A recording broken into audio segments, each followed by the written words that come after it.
Hi, my name is Will Krozik, Scientific Services Manager at Chemical Computing Group. Today I'd like to show you how to prepare a raw PDB file that contains more than one ligand. Once prepared, the 3D molecular structure can be used for tasks such as interactive analysis or docking. So let's get started. So I'll just use the Open button to retrieve the file that we're going to work on today. From the Open panel, I can access the RCSB to download raw PDB files directly. I can also navigate to the gold star to access my desktop or downloads. Today I'll be using the $mo sample mol directory, and I'll just retrieve the file that we're going to be working on, select it in the Open panel, hit OK, and I'm greeted with this Load PDB file panel, and this allows me to select what data I'm going to load into Mo. Here I'll accept the defaults, and I see the structure of phosphodiesterase 5A appear in the main Mo window, coloured by secondary structures, so helices in red and our turns shown in blue.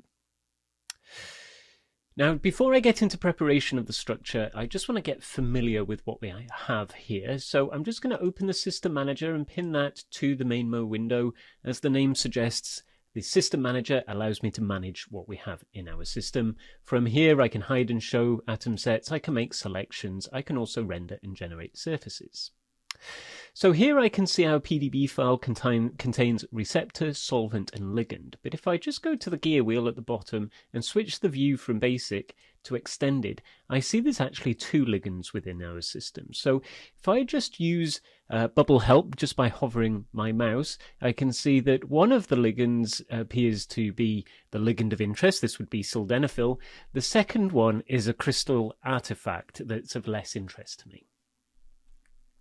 Now, when we have more than one ligand in our system, we need to tell Mo which ligand is of interest to us.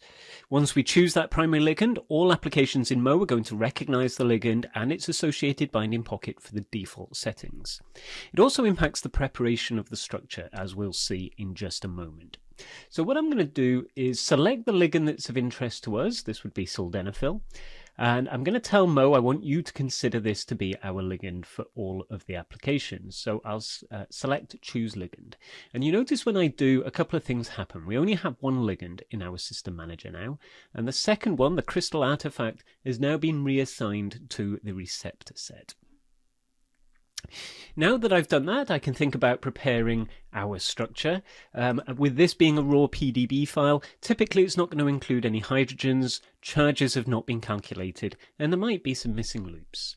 So to address these issues, I'm going to access QuickPrep, the panel comprising three main sections.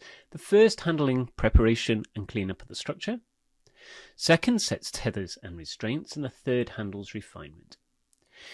I'll just run and accept the defaults here by clicking OK, and I get a progress update at the top left of the main Mo window. I just want to take a moment to reopen that panel and explain what's going on in the background. So the first preparation stage ensures that we're adding in our missing hydrogens, charges and side chains to build a complete model. If we've got any missing loops, breaks up to 10 residues, they'll be modelled in, or terminal outgaps up to 5 residues in length. As part of preparation, we're also running the Protonate 3D application, which will optimize the ionization states of bound molecules and their side chains, and through the process generate a hydrogen bonding network through the placement of our polar hydrogens. As part of this, asparagine, glutamine and histidine are going to be flipped to optimize that H-bond network. Next, we decide what we want to do with our waters. So by default, we're going to be deleting any waters that are further than 4.5 Armstrongs from any receptor or ligand atom. Next, we set our tethers and restraints. So by default, we're going to be tethering the atoms of the active site to ensure we can retain the original geometries of these atoms as they were captured experimentally. We don't want to lose the original crystal structure geometries through processes such as energy minimization. Likewise, residues further than 8 Armstrongs from the active site are fixed. In this case, that would include the atoms of our crystal artifact. So you can see that the tethers and restraints that are applied to our system are dependent on the position of the ligand within the system.